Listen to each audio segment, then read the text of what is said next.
I am happy to welcome, as I move my windows around, Sarah Chenoweth Davis and Ian Petrie, whose name I don't know if I'm saying correctly. Am I saying her name?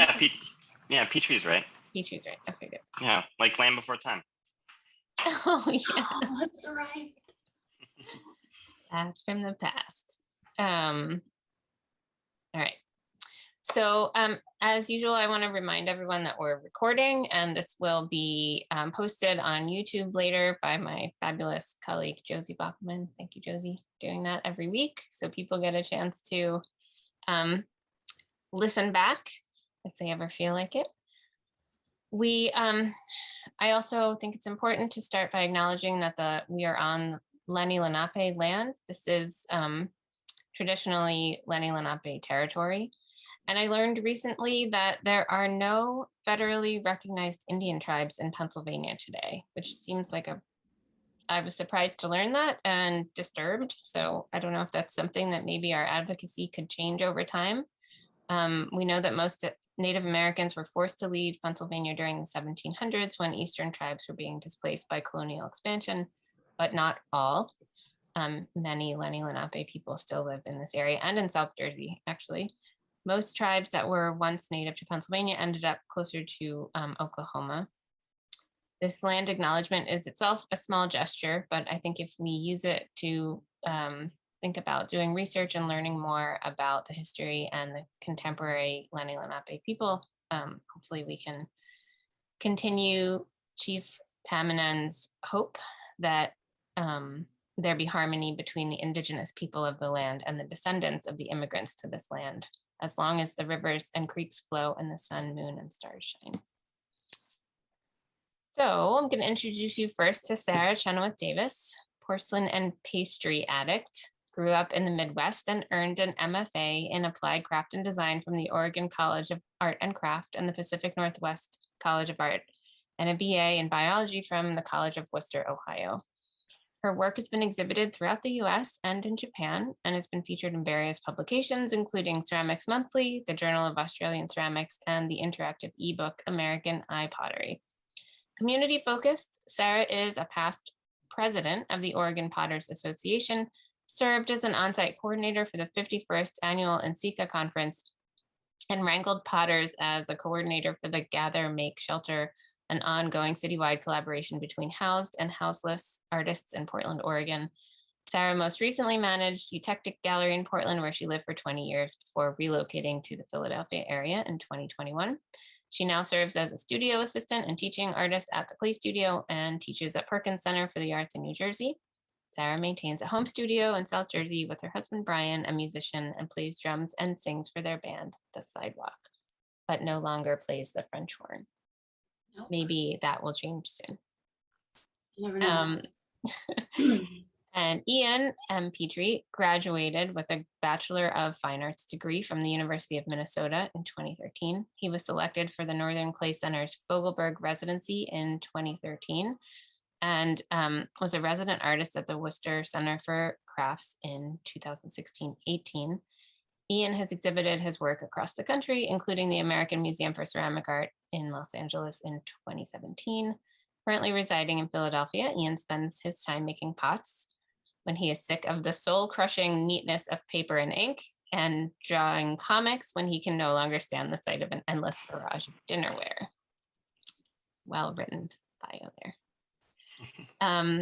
Thanks to you both for joining us today. I'm going to start with Sarah and ask her the question, when and how did you make the brave decision to make your life in art? Thanks. Thank you for having me. This is incredibly fun, and I've really enjoyed being part of the Clay Studio so far. And this is like extra special opportunity. So thank you. So I think that I've actually made a decision multiple times throughout my life. It's the kind of thing that with the changing of the world and circumstances, I'm forced to revisit and reflect and, decide where I want my life to go. There are a few key moments. The first one is after I graduated from college. So I got a BA in biology, went a studio art minor, and I'd always been into art as a kid, and had a few like private lessons when I was really little, when our school didn't have very good art classes, but always had my hands in things, but never really took it seriously in terms of pursuing it in college or career kind of a thing. But I didn't actually know what I wanted to do as a kid. And when I was in college, I knew you go to college, it's what you do. And so I did biology because I was good with biology, and I had a big passion for endangered species and thought maybe I'd go into conservation work. But I was still kind of wandering. And so after college, I was in Atlanta. I moved to Atlanta kind of randomly, and was working at a bakery, and which started the pastry addiction. And then I was taking classes at the Callenwald Fine Arts Center, which is a community fine arts center in this big old mansion, slightly outside of Atlanta. Well, sort of the eastern suburbs. Atlanta's very sprawly. And I just kind of realized that I'd been making all these moves to always have my hands in clay. I had my first class in middle school, like my middle school and high school experiences, but the schools themselves are really great in terms of the programming, the electives that we had a chance to take. And so it just kind of dawned on me at a certain point. Things sort of fell together, and I realized, I put in all this work. I was volunteering at Callenwald so that I could get a free class. And in order to do that, I had to take a separate class on studio procedures. And I was getting a lot of really great support from one of my teachers in particular, Polly Sherrill, who at that point had been living as a full-time potter for years, and she still is to this day. She gave me my first sale. She had a studio sale at her home, which is also a studio, kind of industrial live workspace. And she's like, yeah, you could totally do this, girl. And I got a little boost of confidence. And then I kind of reflected back on high school and kind of realizing how I sort of bypassed a lot of art in high school. I used to hang out with all of the AP art students after lunch. We just go up to the art room and hang out until class started. And the art teacher was always like, Sarah, you should be here. But I had transferred in at a certain point. I didn't go all 4 years to that high school. And so I just sort of thought like I wasn't qualified enough because I didn't have the credits. And I just thought about that a lot when I was in Atlanta, and like realized that what I really, really wanted to do was go to art school. And I wanted to dive in and just live and breathe that. But I already had a degree, and you don't get financial aid to get a second bachelor's. And so I was like, well, I guess that means I have to get a master's degree. And I remember talking to the chair of the department down there, Glenn Dare, and asking him about getting a recommendation. And he was really, I think, embarrassed, but really nice about it. Because at the time, my work was very beginner. Like my work was not grad school worthy. And he was trying to let me know gently. He's like, I'll be glad to recommend you in terms of, what you can do around the studio and that sort of thing. But eventually it did also dawn on me that I needed to really do a lot of work in terms of my work. And so one day I'm talking to my dad, and my folks were in Oregon, and he's my biggest fan, has always been my biggest fan. He's a carpenter. And so we have shared that craftsman connection. And he's like, hey, if you want to move back to Oregon, we can turn the carport into a studio for you. And I was like, holy crap, that's really cool. Although that means I have to live with my parents in my late 20s. So I asked Polly for her advice because the other option would be to stay in Calamwald and do this assistantship program.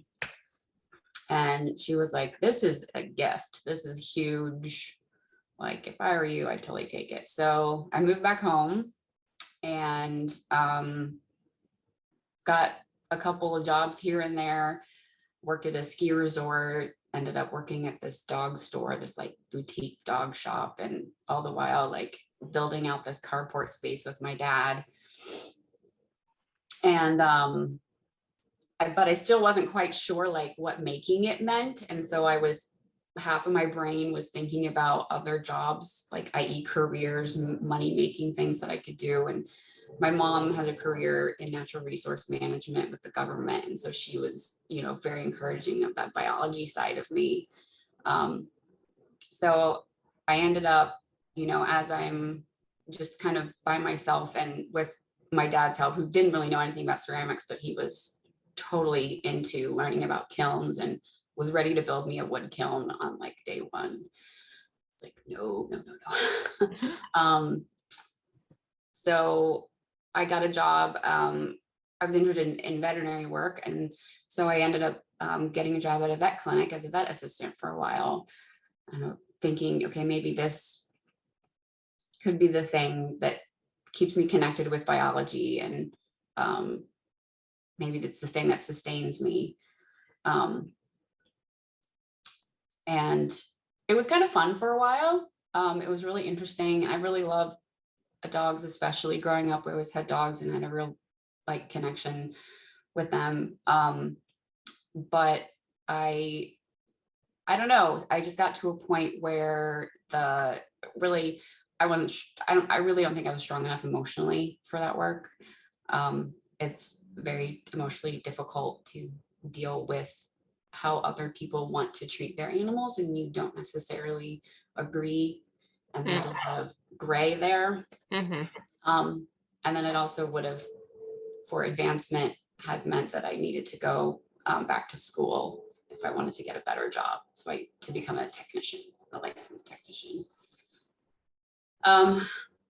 So that was another point in which I was like, I need to make a change because I'm not going to get into art school, which was still calling me.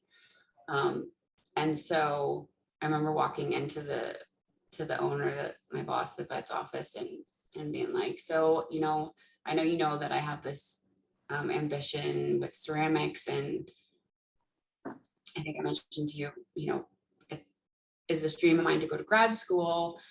I kind of have a plan to get there, but unfortunately it means I can't work here anymore. And he was actually incredibly great about it and super supportive. And he was like, I think that's a great idea. This is not a great career. Like, he was very straightforward about it. And so then I ended up enrolling in a bunch of classes at community college to make up for undergraduate art credits that I didn't have, and also work on my work itself. I'd been alone. My parents lived in this house in the woods, like 10 miles outside of a small town, which was an hour away from Portland, so very secluded. And then I got into the community college in the suburbs of Portland and found my people, like found the clay people. And they had this marvelous, warm, kooky, hippie Stephen Mickey running the program there. And he was like exactly what I needed. And he really nurtured my passion for making pots and taught me a lot about pots. And he was a student of Warren Mackenzie's. And so I really dove deep into a lot of history and tradition, and really just immersed myself in that community, which I really loved, the sort of zany combination of lives that intersect in a community college or community, community studio setting. Yeah.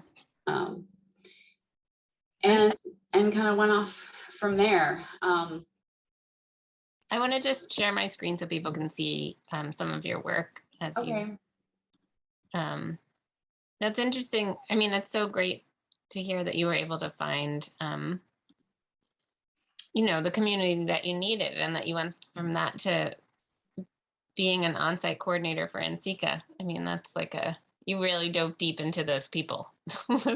Yeah, getting to Mount Hood was like, was the opening of the well of the whole community in Portland. And so one of the other teachers ended up being very involved in the Oregon Padres Association, and she almost literally pushed me into going to a meeting, in which I put my name on the ballot for a board member at large, like my very first meeting. Yeah, and so from there, I ended up finally getting to a point where I was confident about my work and applied to grad school. I got rejected by all of the out-of-town schools. But then I got into this kind of kooky program that was run by both of the schools, a craft school and a more fine art and arty sort of oriented art school. And that was a wild ride. There was like this entrepreneurial focus, but super craft focused, and everything was mashed together. And it was a very young program, and so the students were molding it, and all sorts of ups and downs in that kind of experience. And then, yeah, through all those connections, when I got out, I ended up at Mudshark Studios. One of my classmates had ended up becoming basically a manager there, and that was also a place in Portland where a lot of the clay people sort of put some time in, like people that kind of came and went from the Portland area usually put a little time in at Mudshark on the production floor. They do slip casting and ram press stuff. If you've ever seen the really, really huge jars, Roberto Lugo's jars, Mudshark made those jars, cast them, but they do dinnerware and all sorts of other things. Yeah, and then from there, so Brett Binford, one of the co-owners of Mudshark, also had Eutectic Gallery, which was sort of the storefront of Mudshark, and worked on a show, organizing and curating a show for the 2017 NCECA with him, and that led me into working for the gallery, which was actually what I wanted to do all along, was work in the gallery. Yeah, and then I was pretty much kind of rolling, I guess, at that point. Like I had my studio, I'd renting a space, had my studio, I was making pots, doing pretty well, sending them to a couple places, a couple galleries, retail outlets, and working at the gallery, but like wanting to move on. And like a lot of people, COVID was the thing that kind of pulled the trigger and put that catalyst into the soup to make the change. So unfortunately, Portland had seen a lot of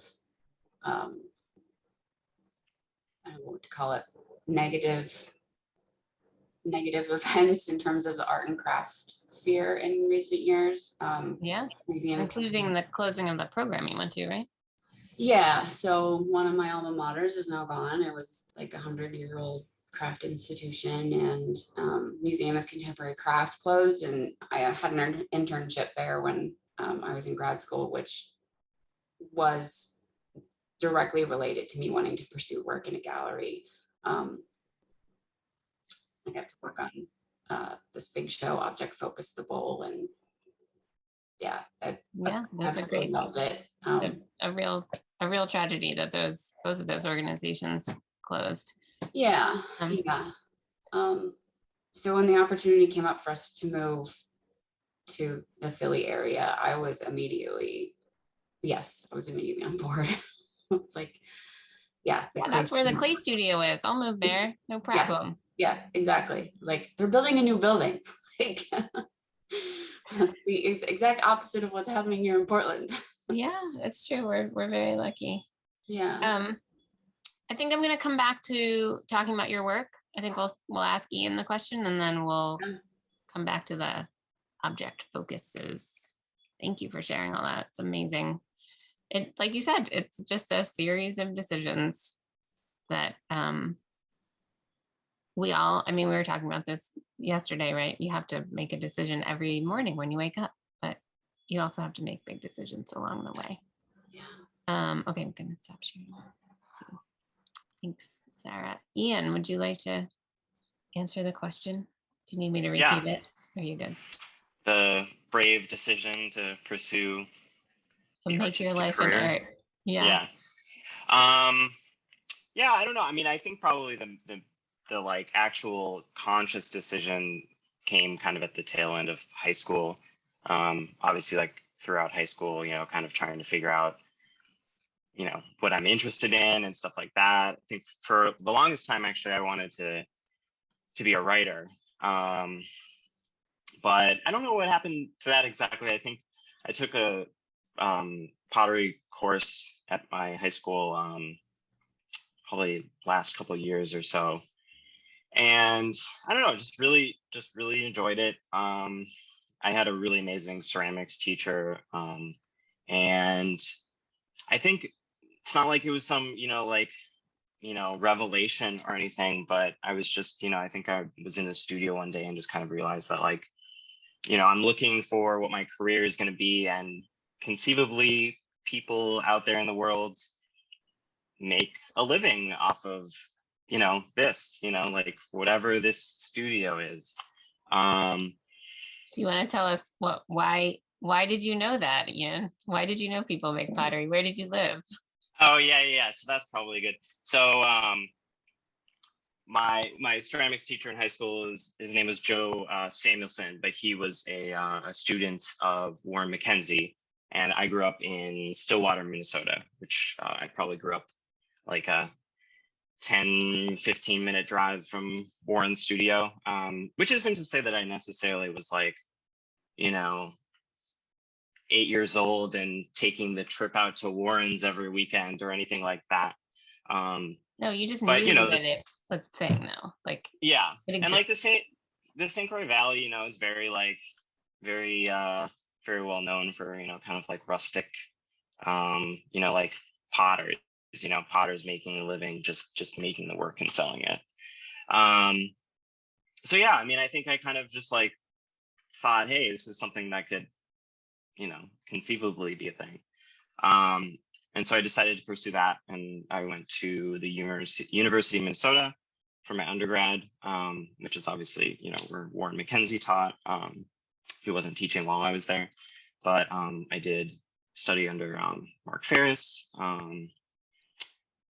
But yeah, I mean, I think I definitely come at it from more of the like, kind of crafts person, side of it, not necessarily so much like, going to, make art that changes the world or anything. But I think there's just something very satisfying about the act of making and the interaction between, the decisions that I'm making, and then, how people actually interact with those objects once they go out into the world.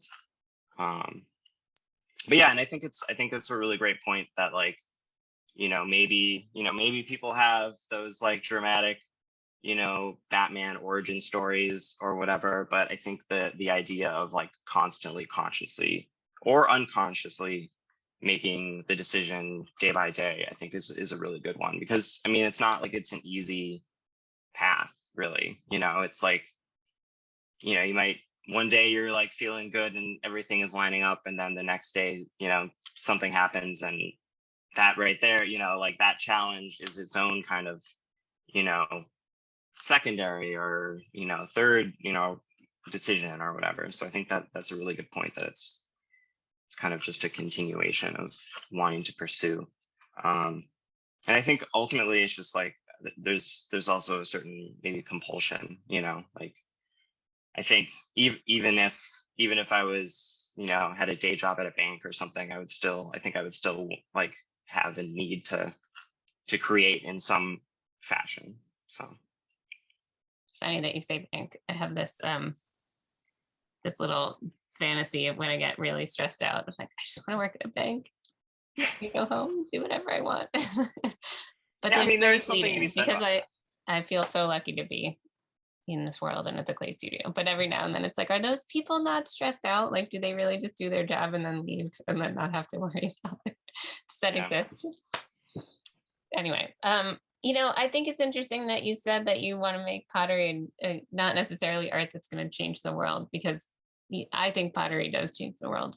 I mean, which, if I put that back to you, I bet you think that too, that people using, do you think about that often? Like people using that thing that you made every day and how important that is in their life. And we'll see in a minute, you really do kind of put the message in the material. Yeah.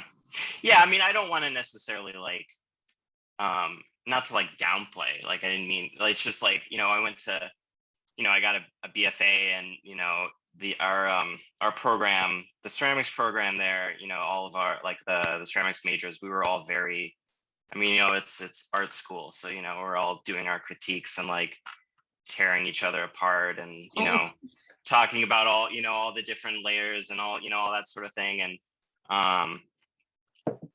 I still obviously like, there's always, like the artistic, bring that into the work, but, I'm not necessarily approaching it as, I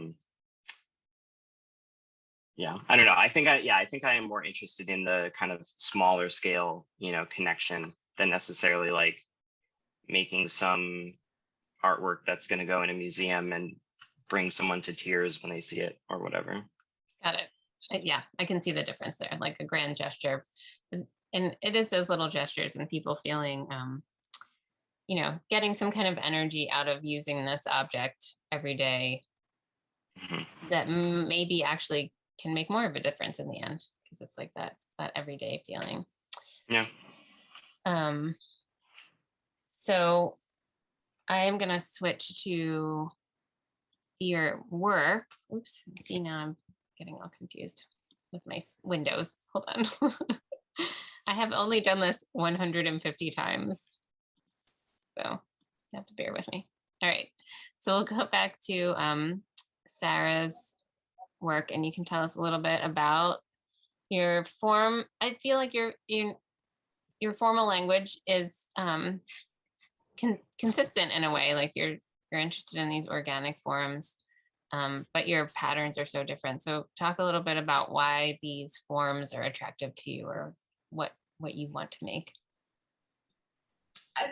From the outset, when I got in with Stephen Mickey,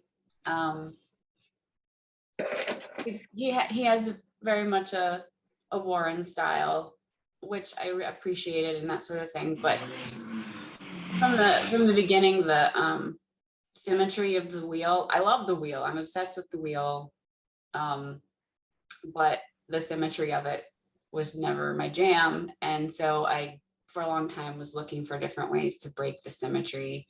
And I'm also just a naturally like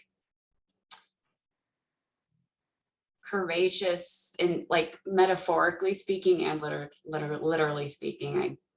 I'm not a straight up and down gal, but am interested in organic and I think the tactility of ceramics and the making of it and the using of it, also just one of the things that I not just enjoy but fuels my whole creative brain, is that association between the body and that tactility and the feeling of the body and the feeling of holding a pot. And so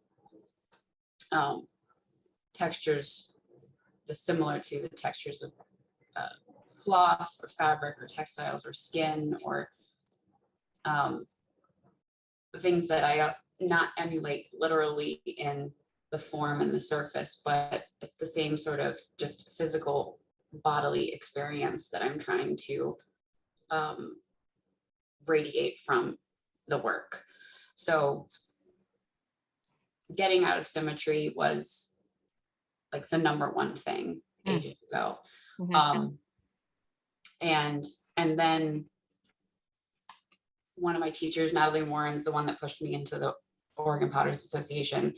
I took a class from her, and she also did a lot of altering and slab work, which totally blew my mind, and sort of gave me permission to do all these things that were not quote unquote traditional. And so that's when I started trying to figure out how to modify the undersides of things. And the boxes were kind of the birth of everything that I do now. So the taller box with the vertical brushwork that you paired with the picture. So that was one of the earliest pieces. Yeah, that one. I was making these I call them boxes. I think of them as keepers and protectors. And I was putting those big old feet on them, but I wasn't doing that with the rest of the work, and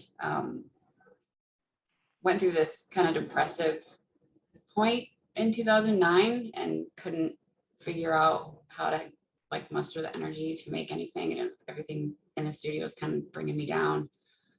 But then I decided, okay, just make the thing that makes you the happiest. Like, don't worry about how you're going to sell it or any of that. Just make the thing that makes you the happiest. And it was these boxes. And then I felt better. So I made more and more of them. And then I said, okay, well, this makes me feel good. How can I translate what I like about the boxes to other forms? And so that's when the more like utilitarian forms started to get the arched feet and more out of the circle, and develop a little more attitude in their. I love the idea that you just had to make what makes you happy. Like what a simple and elegant way to describe why you make a particular form. Just makes you happy. Yeah, and then I figure out why it makes me happy. So that's the kind of artwork I do. I do the thing that feels good, or that I'm just drawn to intuitively or viscerally, and then I make it, and then I figure out why. Like, what is it about that drives me, or that I'm compelled to do it over and over again. And then this is a show that you had of just the boxes, really. Yeah, so the boxes evolved into the bottles. I kind of got to a point where I was kind of burnt out on the boxes, or just looking for new energy. And I still loved the idea of creating something that would protect and keep, and be kind of a personal treasure in and of itself, but also, in effect, be a place for treasures. And I'd been enamored with snuff bottles for a long time. I can't remember the first year that I saw them, but I saw some at the Portland Art Museum. And then the second time I saw some in person was at the Philadelphia Art Museum in 2017.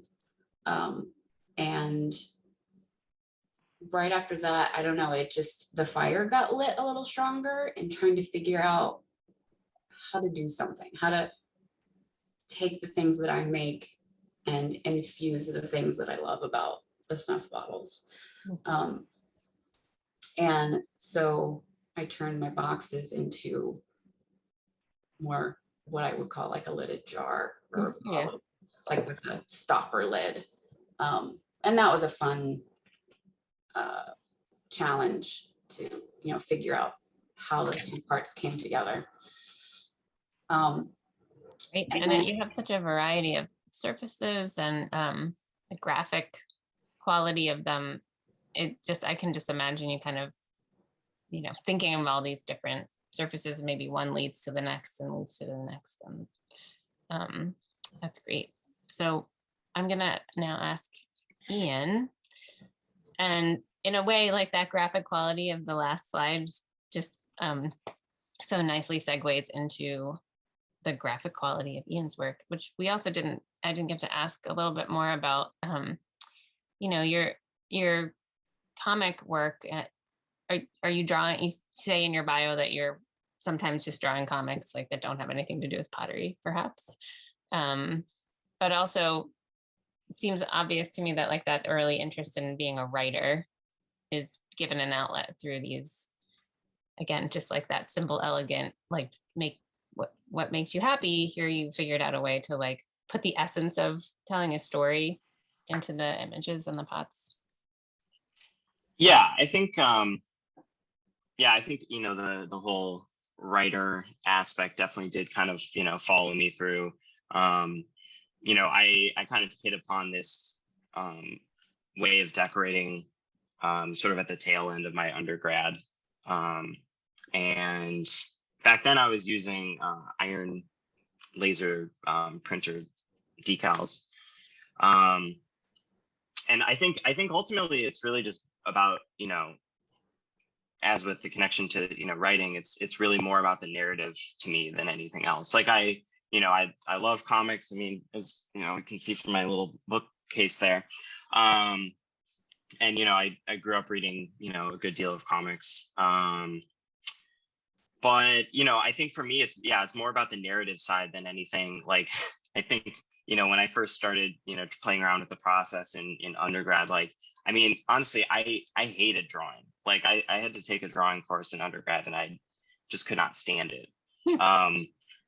But I kind of, tried to power through a little bit, just because I was really interested in the way, that I could kind of combine these two sort of disparate media. And I still, I like drawing more now. But it's definitely what I feel most self-conscious about. It's like kind of my secondary process. So that's always a bit of a balancing act, but it is kind of nice to have sort of the two disciplines. Like some days it's just a really great to get in the studio and just kind of make a bunch of pots and play with clay, and then other days it's nice to just kind of sit and sketch. But yeah, I guess to bring back, it's really, for me, it's really kind of the storytelling side of it. That's really interesting to me. We were talking about earlier about sort of the connection between, the maker and, whoever's experiencing it, whether they're just seeing it in the gallery or whether they're purchasing it and bringing it home and living with it. And I think there's something to me that's really interesting about, like I have my ideas for, like pretty much all of my little like narratives on my pots are, I would say open-ended or, incomplete to a certain extent. And so I think there's something really fun about kind of letting the viewer sort of fill in the rest, for their own self, which is always really kind of fun for me. I definitely have done sales where, I overhear people being like, oh, this is what's happening here. They're saying this because of that. And I'm just like thinking to myself, like, I have my own theory, but that's cool to hear. And yeah, so I've been kind of working with that illustrative process for a while. During my residency in Worcester, I made the jump from doing the iron decals to actually screen printing, which was really, I think it was really important. The decals are pretty handy, but since they're on top of the actual glaze itself, they do have a tendency to warp a bit, which if you're just doing patterns or something like that, it's not really the end of the world. But if you have some warping on figurative imagery, then all of a sudden I vividly remember pieces where like it warped and someone's nose took up half of their face or something, and so the screen printing aspect is nice because it is actually on the clay and sealed under the glaze. So it just, it adds even more control. But that's another aspect. I kind of joke that, I did that residency and I was like, all right, I'm gonna, try to do the images with screen printing now. But then it's like, well, that's a third process that, I'm doing 3 different art techniques to kind of get this whole here. And the screen printing process has always been, it's definitely a satisfying one, but also has its own challenges. I'm still, up until even just like a month ago, I'm still like learning and refining and kind of getting better at it. But it is a better, sorry, you were gonna say something? I was just going to ask, does that mean that you have to you have to make a new screen for every image, or do you just use the same screen and like rinse it off and put a new image? I don't know that much about screen printing, I guess.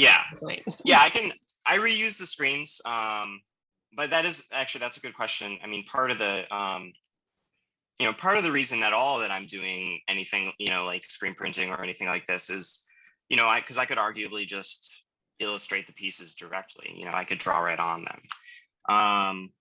But the amount of like, detail and, time that I wanted to put in them, coming from the Midwest, I didn't really feel comfortable spending 3 hours drawing on a single plate and then need to charge, $200 for like a small little plate or something. So the kind of, like repetitive, like duplicitous nature of screen printing is nice because I can spend a good amount of time, adding detail into the drawings, but not need to charge $1 million for, a single mug. Yeah. And that's a really important, and, for those who don't know, that idea that Warren McKenzie and other Minnesota and Midwest potters had of making it be art for the people, which, goes back to Mingay and arts and crafts movement. I just have to say William Morris at least once in each of these. It's like a rule that I have for myself. So yeah, well, do you have a certain number that you like? Is it like a print? Do you only do 100 of each and then you have to stop, or do you just have like your whole library of them and you can kind of mix and match and do them as you want? It's not like I don't have like a strict thing, and I was actually just thinking the other day, like maybe I should start like editioning them, which would be kind of interesting. Right now I print like 30 of each, which oftentimes that ends up being not 30 finished pieces because one of the prints might not turn out well, or one of the pots breaks in the kiln or whatever. Mm-hmm.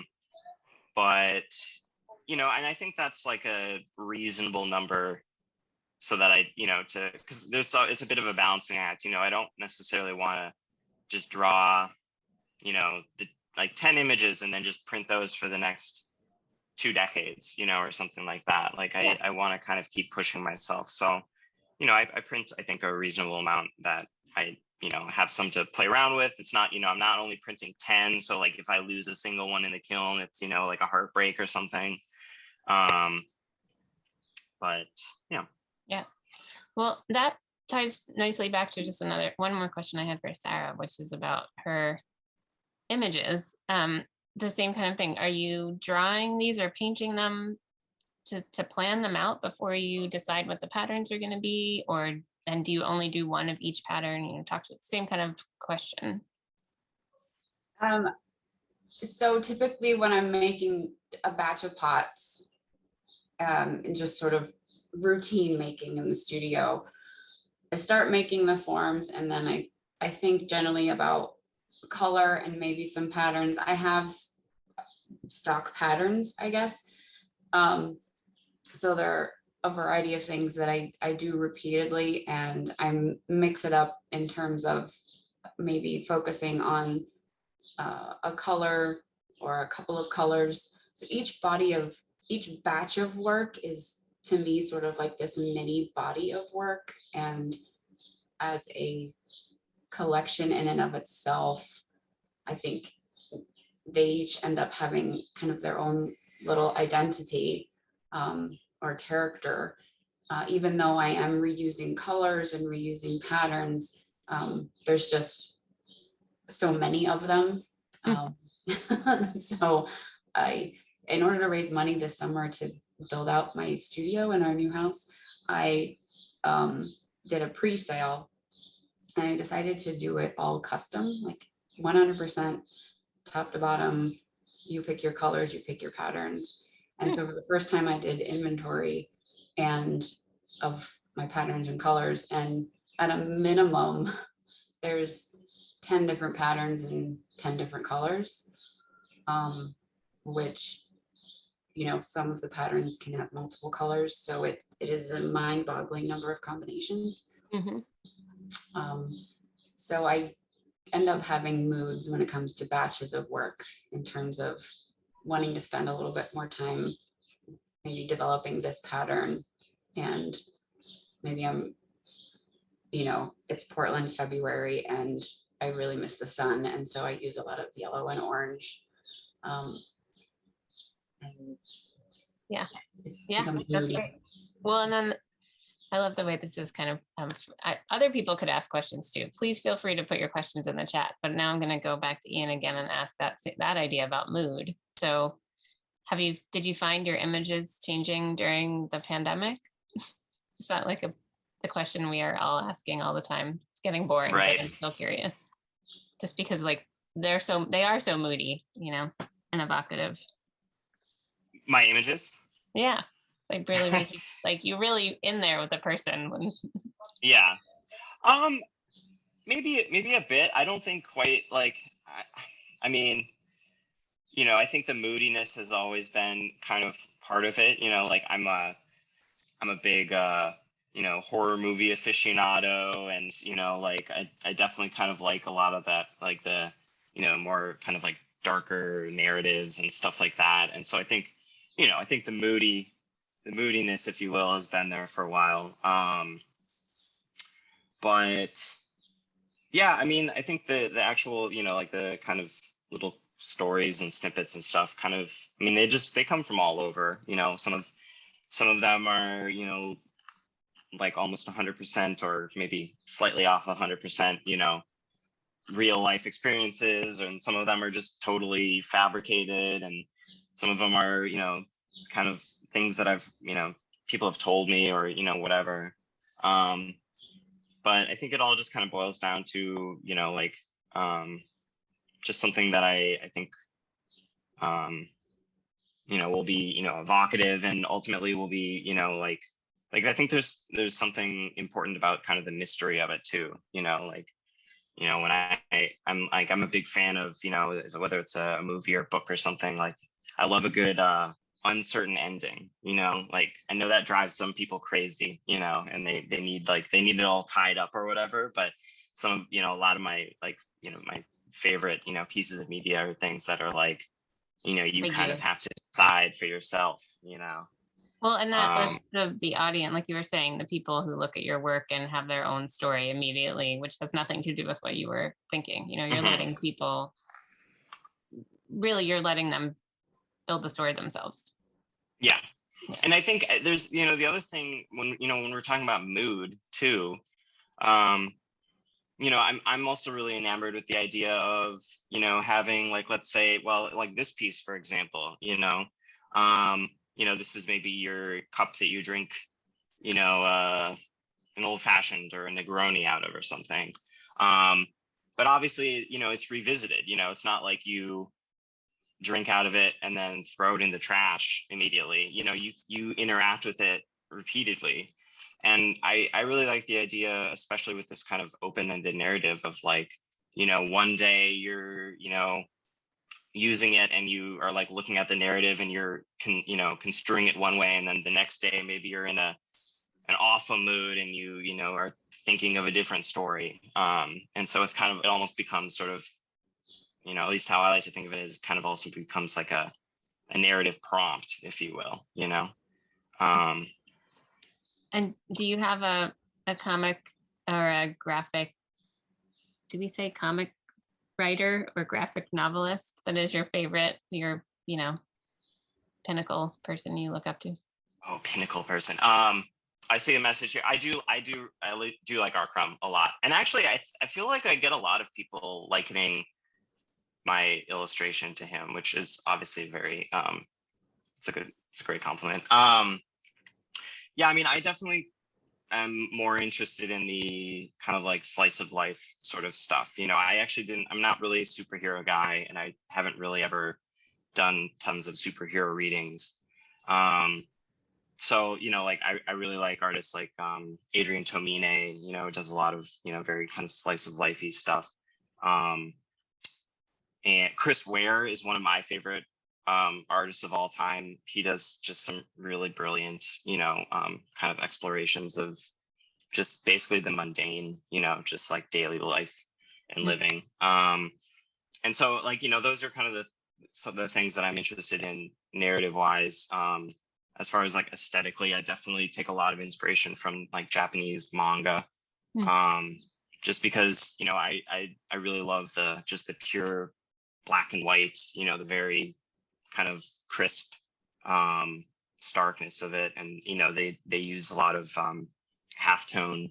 So the halftone is the dotting pattern you see on the image, which kind of replicates shading, because with screen printing, you can't actually print anything other than black or white. It's, it's just, so in order to replicate shading, you just do a lot of little dots basically in the patterning, and they use a lot of halftones in their actual manga. And so I just find that sort of like aesthetic really, really pleasing.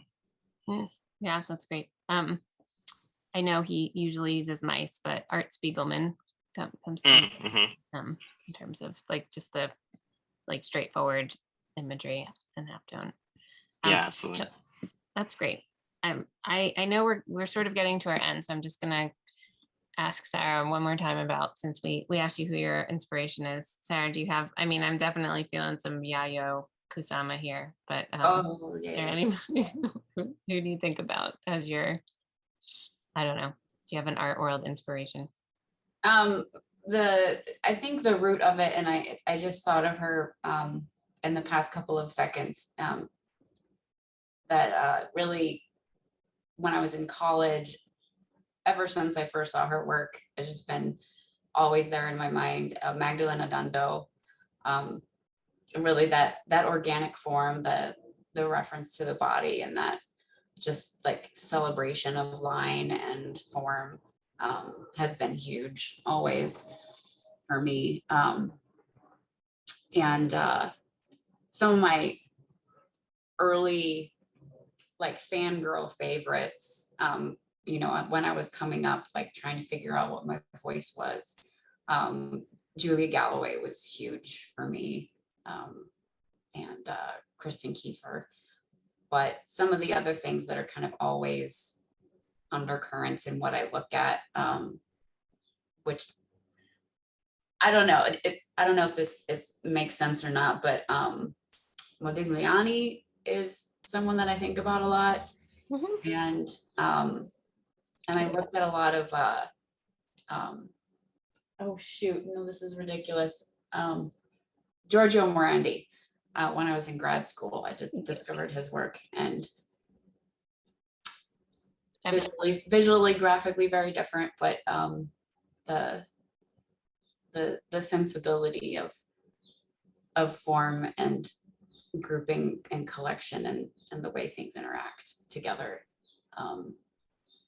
is something that has been hard to beat him. That's good. It's a very two great ones, both Italians, of course. Oh, Italians. Oh my God, I married an Italian. See, there you go. Got a affinity. Yeah. Well, this has been lovely as usual, but always special for what it is. I appreciate your time, both of you, and the chance to get to know you. And I didn't even ask you about your jobs at the clay studio. That was the last question, but the time goes too fast. But Ian and Sarah are both teaching, and Sarah is also a studio assistant. Is that the technical title? I don't remember. Yes, that's what my name tag says. Okay. And we're just really thrilled to have both of you in the Clay Studio family, and during this exciting time as we're getting ready to move. It's just really wonderful to get to know you both better. I'm going to see if there's any questions before I say goodbye for sure. Do you use underglaze on greenware or another technique? I don't know who that question is directed towards. Yeah, Probably to Sarah. maybe to me. I use underglaze on greenware and bisqueware. I have too many techniques. That's also another thing you both, I mean, you look at your work and it doesn't look similar, but as we've talked, there's so many connections, including that you are both doing many different techniques. All right. Thank you to you both. I hope everyone has a lovely day. Thank you for joining us. Thank you so much. Thanks for hosting. Okay. Bye, Bye, everybody. Thank you. Bye.